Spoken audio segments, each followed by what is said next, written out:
My dear students, இப்போ பார்த்தீங்கன்னா pad வந்து ஏரில் இருக்குது, ஃபிஷ் வந்து வாட்டரில் இருக்குது.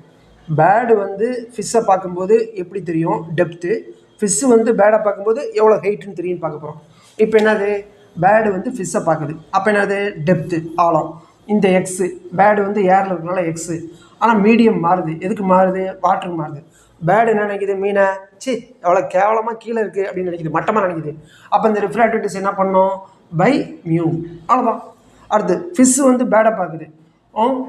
இது ஃபிஷ் இருக்கிற வரைக்கும் பிரச்சனை இல்லை, அது ஒய் பிரச்சனை இல்லை. இங்கே தான் மீடியம் மாறுது. அப்போ எப்படி தெரியும்? டென்சர் மீடியத்துலேருந்து ரேரர் மீடியத்தில் பார்க்கும்போது உயரம் அதிகமாக இருக்கும் தெரியும். அப்பா எவ்வளோ உயரத்தில் இருக்குது. அப்போ என்ன பண்ணோம்? மல்டிப்ளை பண்ணோம் மியூவால். அவ்வளோதான் ஆன்சர். ஓகேங்களா? வேறு ஒன்றுமே இல்லை. மீட்டர் மீட்டர் மீட்டர் இதுக்கு அழகு கிடையாது. மீட்டர் மீட்டர் மீட்டர் இதுக்கு அழகு கிடையாது. ஒரே இயற்பியல் தானே கூட்ட முடியும், அந்த மாதிரி. Okay, thank you, all the best.